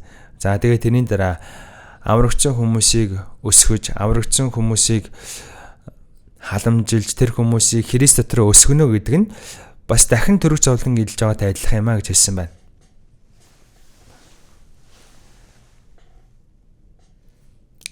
Тэгэхээр аврагдсан хүний сэтгэл нь, мөн амьдрал нь бага багаар өөрчлөгдөж, Бурхны хүний хувьд төгс чадамгай болох хэрэгтэй. За энэ бодол бол чуулга юм. Эзэн өөрийнхөө дахин ирэх өдрийг хүртэл энэ дэм бодол биднийг үлдээсэн. Би явчаад дахин ирнэ гэсэн. Зарлал мөнгө өшөө их орох юм бол би эргэж ирээд буцаага төлөё гэсэн. Энэ юу гэсэн үг юм бол?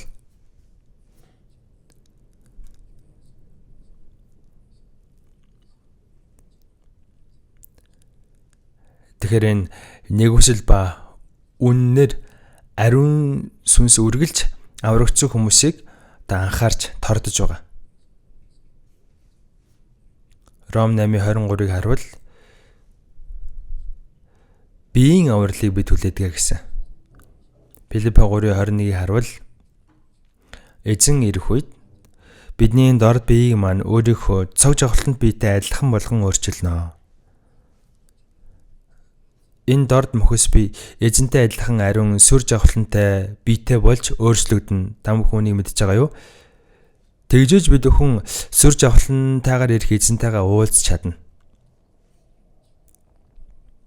За нэг өөтө 7 жилийн дараа голоо болдгоо гэдэг. Тэр өөтө 7 жилийн хугацаанд голоо болох бэлтгэлээ хийж байгаад бие бэлэж байгаад уутнасаа гараад нисчдэг. Аврагдсан хүн жигсэн бага багаар Христийн дүр төрхийг дуурайж, Христтэй адилхан зан чанартай болж өөрчлөгдөх хэрэгтэй. Тэр үед Христ ирэхэд бид бүхний дорд бие эзэн Есүстайгаа адилхан сүр жавхлантай болж өөрчлөгдөнө. Тийм учраас 1-р Иохан 3:1-ийг харуул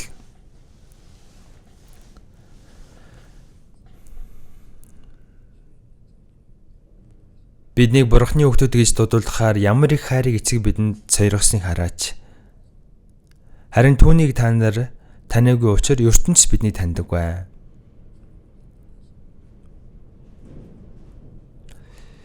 Гэвч түүнийг ижлэгдэхэд бид түүнтэй адил болно гэдгийг мэднэ. Учир нь бид түүнийг байгаагаар нь харах болно. Түүн тийхүү найдаж байгаа бүхэн түүний цэврийн адилаар өөрийгөө цэвэршүүлдэг.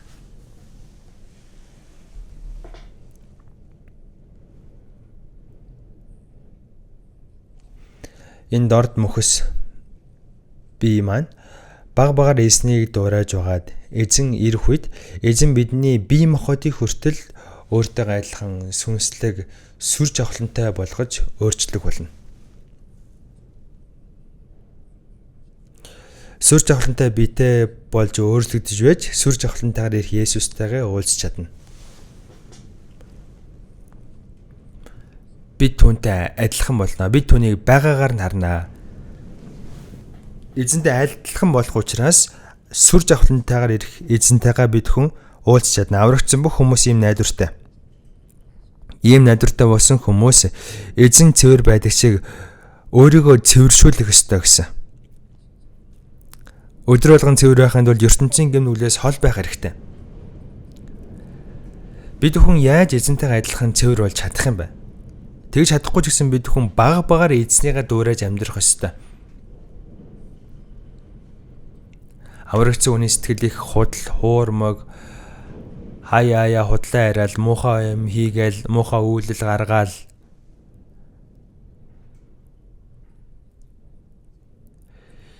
Цэвэр байж чадахгүй байгаадах юм бол эзнийхээ царайг яаж харах юм бэ? Түүний цэврийн адилаар өөрийгөө цэвэршүүлдэг гэсэн.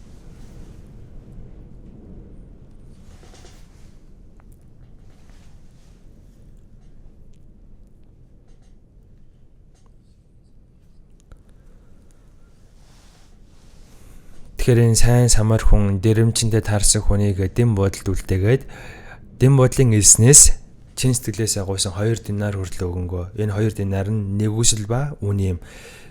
намайг дахин эртэл энэ үнийг халамжилж байгаарай. Хэрвээ зардал илүүх гарах юм бол би эргэж ирээд танд буцаага төлөё. Тэр дутуу дулмаг зүйлүүд нь юу юм бэ?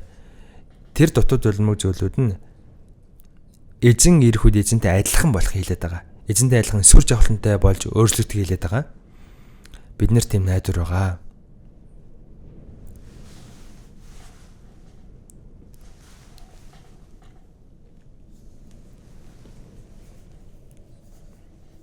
Тийм учраас аврагдсан бид өхөн эзний чуулган дотор аврагдсан ахын дүүстайгаа нөхөрлөж ариун сүнсний эдлийг хадгалахыг хичээгтэн гэсэн Эфес 4:3 дээр.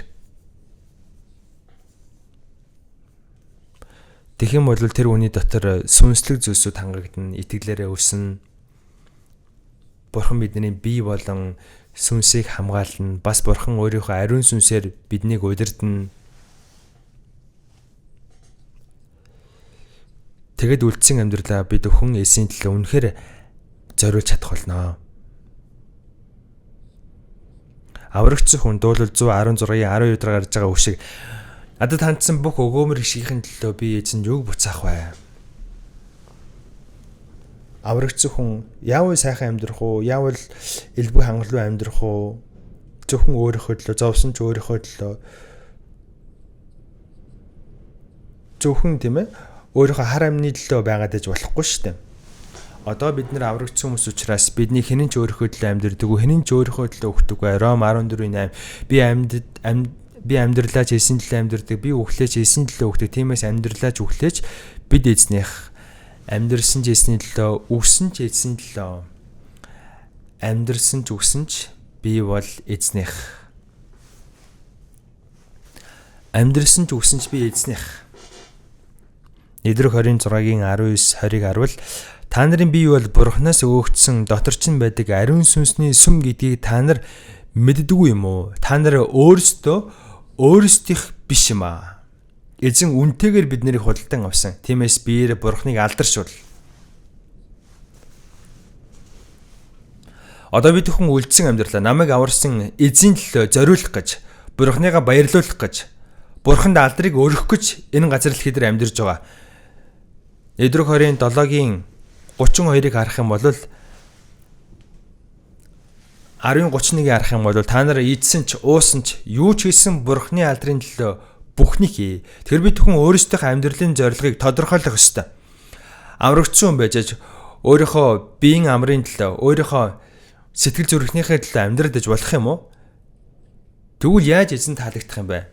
Харин тэглүүгээр яаж би эзэндээ таалагдах вэ? Яаж би эзний өмнө санаа тавих вэ гэж хичээх хэрэгтэй. 2 дугаар Коринт 5:9-ийг харах юм бол тийм гэртээ байсан ч холдож одсон түүн таалагдах нь бидний ирмэлзэл үлээ гэсэн. Энэ бол Христэд итгэж хүний амьдрал. Жинхнээс аврагдсан хүн муу юм бол ингэж амьдрах ёстой. Аврагдсаныхаа дараа хэрхэн яаж амьдрсан бэ гэдгээрээ 2 дугаар Коринт 5-ын 10 дээр гарч байгаа үг шиг бид хүн шүүгдэх болно. Христийн шүүх судлын өмнө гарч ирэх болно. Биеэрээ үйлдсэн сайн эсвэл муу бүхнийхээ төлөө хүн бүр хариугаа авнаа. За одоо өнгөрсөн бол бүгд тийм ээ болоод дууссан. Аврагтаас өмнөх амьдрал бүгд болоод дууссан. Харин аврагдсан дараах бүх амьдрал эзний өмнө тооцогдно. Аврагдсныхаа дараа өөрийнхөө хүснээр амьдрсан уу, ариун сүнсээ дагаж амьдрсан уу, мах одоо дагаж амьдрсан уу, Бурхныг үн дуулууртай байсан уу, дуулуургүй байсан уу? Ингээд сайн эсвэл муу бүхнийхээ төлөө шүүгдэх болно. Энэ дэлхийн одоо сайн муу зүйлсүүдээс өөрөөр шүүгдэнэ. Яаков 4:17 харах юм бол тиймд зөвийг үйлдэхийг мэддэг хэрнээ эс үйлддэг бол энэ нь түүнд нүүл болно гэсэн. Бурхны хүслийн дагуу үйлдэг чинь сайн зүйл юм. Сайн мэдээний төлөө хүний сүнсийг аврах ажлын төлөө хүчин зүтгэж байгаа чинь хамгийн агуу сайн зүйл. Үүнийг хийх ёстой гэдгийг мэдсээр байж шал өөр юм хийгээд явахыг гим нүгэл хийж байгаа. Энэ ертөнцийн бол муу юм хийх гим нүгэл гэдэг. Харин Христэд итгэж хүн муу юм хийхгүй байгаа зогсохгүй. Бас Бурхны хүслийг үйлдэхгүй байх чинь өөрөө муу юм бас гим нүгэл юм. Тийм учраас бид хүн дахин ирэх эзнийг угтан авах бэлтгэлээ хийх ёстой. Тийм учраас Матай 5-ын 48-ыг харах юм бол Есүс ингэж хэлсэн байгаа. Тиймд Тэнгэрлэг эцэг чинь төгс байдаг шиг та нар мөн төгс бай. Хүн ер нь яаж бурхан аав шиг төгс болж чадах юм бэ?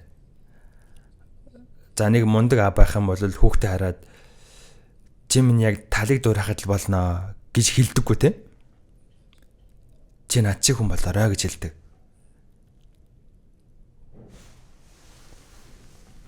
Тэнгэрдэг эцэг чинь төгс байдгийн адил та нар ч гэсэн төгс бай. Бидэнд ингэж хэлсэн.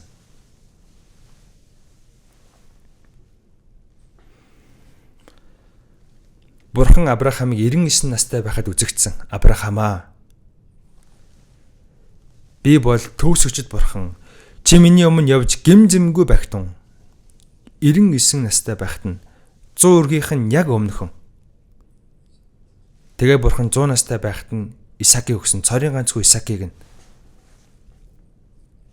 бид нэр багаар төгс болох юм бол бурхан бидэнд маш олон зүйлийг өгөх болно.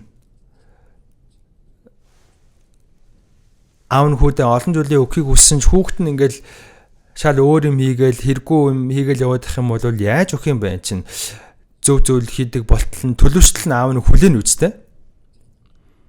Тэгэхээр аврагдсан хүмүүс өөрийгөө бурхны хүү гэдгээ бодох хэрэгтэй. Тунгуудахгүй аавтайгаа уулзах байгаа хүмүүс. Аврагдсан цагаасаа ахуулан эзэнтэй уулзах өдрөө хүртэл хэрхэн яаж амьдрсан талаараа бид хүн шүүлгүүлнэ. Бүх зүйл маань ил тод болно. Ишлэл 2-ын 12-ыг аргах юм бол үхэгсэд үйлцнийхээ дагуу шүүгдэх болно гэсэн. Гим нүгэл хийж байгаад амьдрсан аврагдаагүй хүмүүсийн хувьд болохоор ямар гим нүгэл хийсэн бэ гэдгээр шүүгдэнэ. Харин аврагдсан хүмүүсийн хувьд аврагдсан цагаасаа хойш эзний төлөө хэрхэн яаж амьдрснараа шүүгдэх болно. Тэр бол шагналын шүлт. Яг адилхан авралыг авсан хэрнээ алдар нь өөр ах болно. Зарим хүмүүс за би алдрыг аваад явах вэ? Алдар бол зүгээрээ би зүгээр Деважингийн арын хаалганд хамгийн арын суудал дээр байж хахад л зүгээр гэдэг. Өнөөдөр та эсэм рүү чих юм бол тэгж ярьж чадах болов? Яа нэг тийм мэдсэн бол эсний төлөө илүү зөв хичээнгүйлэн амьдрах байж. Энэ хий хоосон ертөнцийн дээр махуудынхоо хий хоосон дур өслийн хойноос шал дэмий шал хоосон амьдрсан байж тээ гэж их харамсах болно. За явсан хүмүүст бол боломж байхгүй, харин бидэнд боломж байгаа. Тэгэхээр бид хүн үлдсэн амьдралаа үнэхээр эзний төлөө зориулах ёстой. За ингэж хэлэнгээ бас нэг чухал үгийг хэлсэн. Есүс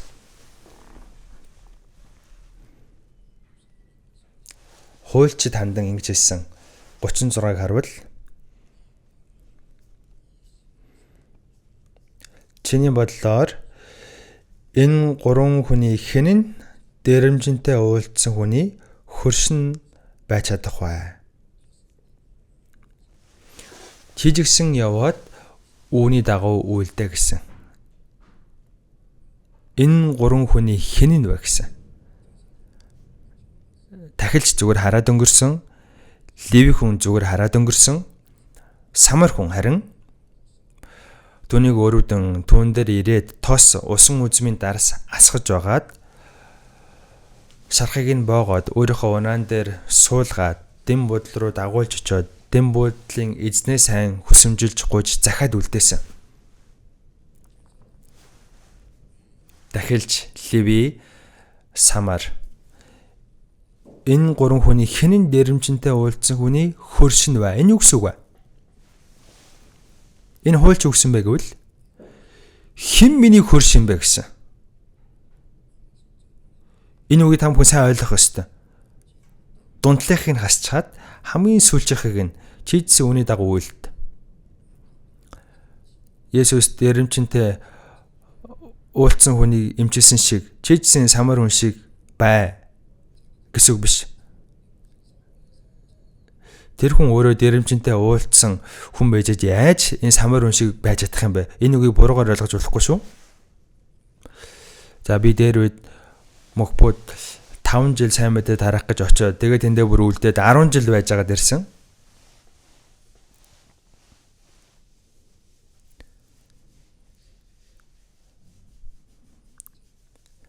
Тэр үед би нэг ахлах сургуулийн захирал, тэр хүн бас нэлээд том ахлагч байсан. Тэр хүн сурагч нартаа Лук 10 дугаар бүлгийг заангаа надад ч гэсэн ингэж хэлжсэн. Чи энэ сайн самар уншиг бай. Лук 10 дугаар бүлгийг тайлбарлаж өгөнгөө дэрэмчэнтэй уулзсан сайн самар уншиг амьдр. Ингэж бүр багталтай наргуу надад хэлж байсан. Тэр үед нь би хэлээгүй ч гэсэн. Өөдөөс нь юм хэлээгүй ч гэсэн тийм биш шүү дээ гэж дотроо бодсон. Гэхдээ хин дэрэмчэнтэй уулзсан хүний хөрш юм бай.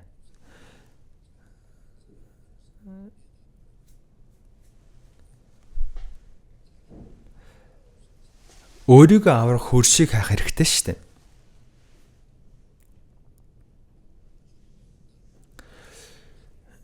Эзэн намайг аварсан хөрш гэдгийг ойлгол чи ч гэсэн явд үний адил үйлдэ гэдэг нь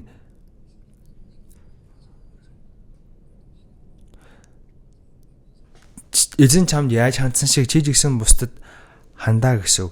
Тэгэхээр аврагдсан хүн өөрөө хоёр дахь самар хүн юм. Хоёрдугаар самар хүн юм. Бид нэр өөр сүнснүүдийг аврахын төлөө энэ ажлыг хийх хэрэгтэй. Эхлээд би өөрөө Есүсийн нэгүслээр аврагдаж байж 1-р Иохан 2:6-ыг харвал өөрийгөө түүний дотор байдаг гэж хэлдэг хүн нь түүний явсанчлан тийнхүү явах учиртай. Эзэн дотор байна гэдэг чинь тийм ээ, эзэн минь дотор байна гэсэн үг. Тим хүн эзэн үйлдсийн дагуу, эзэн надад яаж хандсны дагуу, эзэн яаж хийсний дагуу чи ч гэсэн яваа тийнхүү үйлдэ гэсэн. Аврагдаагүй хүн юу их юм бэ? Энэ үгийг аврагдсан хүн хандаж ирсэн. Эзэн чамд өгсөн нэгүслийг ухаарсан бол чи ч гэсэн яваад үүний адил үйлдэ. Тэгэхээр аврагдсан хүн одоо хүртэл итгээг байгаа энэ дэрэмчэнтэй уулзсан хүнийг аварсан сайн самар хүн шиг бусдыг аврах хэрэгтэй. Эзэн хүний сүнсийг аврагдсан хүмүүсээр дамжуулан авардаг. Ром 10-ийн 14-ийг харвал тэгвэл түүнд итгээгүй тэд яаж түүнийг дуудах вэ? Түүнийг сонсоогүй тэд яаж түүнд итгэх вэ? Тэд тунхаглацдгүйгээр яаж сонсох вэ? Илгээхдгээс нааш тэд яаж тунхаглах вэ?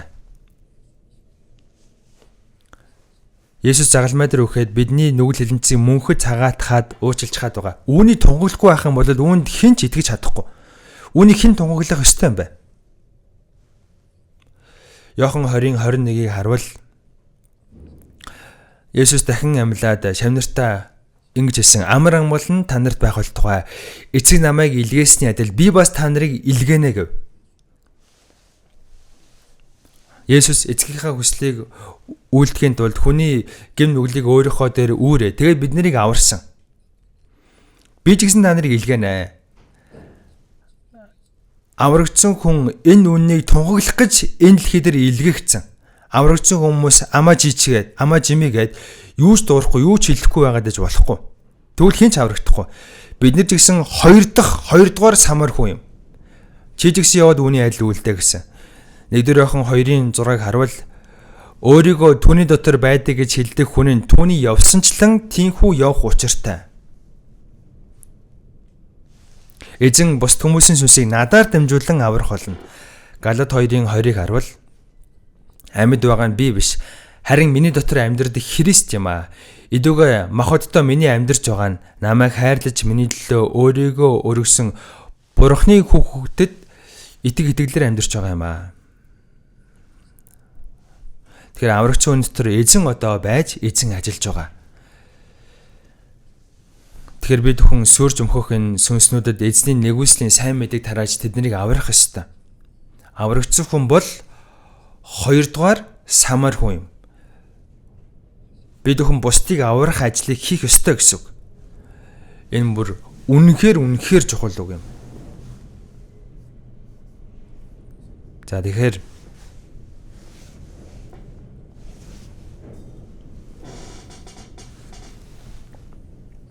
энэ үгээр дамжуулан бүгдээрээ Бурхан Бурхны өгсөн 3 зүйлийг мэдж авлаа. Нэгдүг нь бидний сүнсийг аварсан. Тос ба усан үзмийн дарсаар бидний шарахыг боосон гэдэг нь эзэн бидний гэм нүглийн шарахыг өөрийнхөө цус ба ариун сүнсээр эдгэж өгсөн.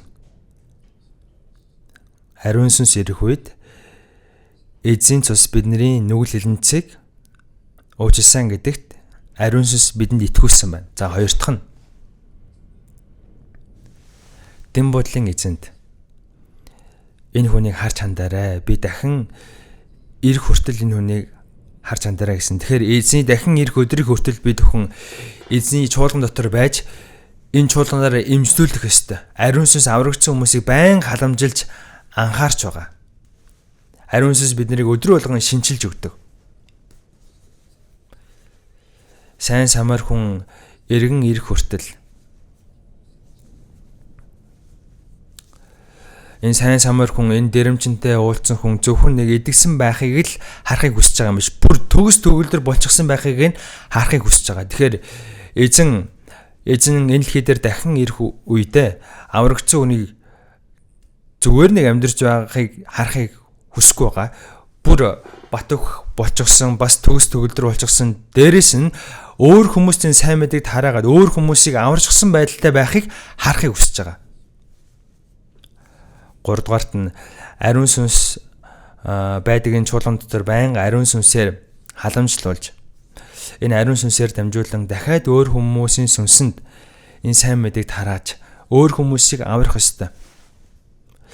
За энэ дэм буудалд ингээл үлдээгээл явчихсан байх чинь дэм буудлаас гарчгүйгээл дэм буудлаас оргоод иж болохгүй ч тийм. Аврагдсан хүн за хүүхэд гэртээ төрөх юм бол ээж нь, аав нь, ах нь, эгч нь хамаатангууд нэрэл бүгд хайрлал халамжилдаг. Тэгэхээр төрүүлээд аврагц ахын дүүс энэ чуулган дотор байгаа хүмүүсийг хайрлаж халамжилдаг.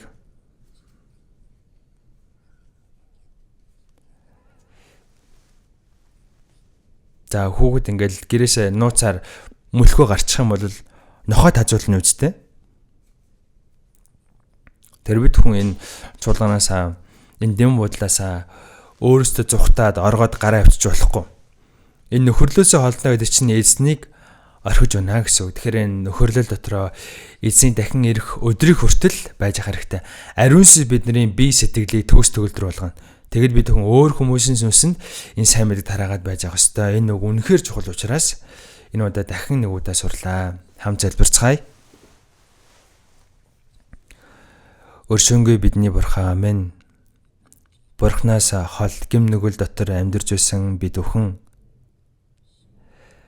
Бурхны өмнө шүүгдэж мөнхийн шүүлт мөхөл рүү орхосоор аргагүйсэн. Харин эзэн та биднийг өөрийнхөө агуу хайраараа бид Бурхан таныг мэдгүй байхад эзэн та бидний өмнөөс өгөж та өөрийнхөө өөрсгсөн цусаар бидний нүгэлэнцийг уучлж бид юу ч хийгээгүй байхад биднийг аварж өгсөн тэр агуу хайр нь талархаж байна. Энэ агуу хайр нэгүслийг ухааруулж өгсөн эзэн байна. Үлдсэн амьдралаа эзэн таны ажилтдаг чуулган дотор эзэн тантайгаа хамт байж та биднийг өөрийнхөө үг болон нөхөрлөөрөө үргэлж шинчилж энэ чуулган дотор аврагдсан ахын дүүстэй хамт таны хүслийн төлөө амьдарч чадхад туслаарай. Мөн одоо хүрлийн хайр нэгүслийг ухаараг байгаа таны үннийг тэдэнд тунгаглаж илүү олон хүний сүнс аврах ажлыг хийж чадхад туслана. Бидний үлдсэн амьдралыг та бүгдийг нь удирдах өгөөрэй. Эзэн Есүсийн нэрээр гуйн залбирлаа. Амен.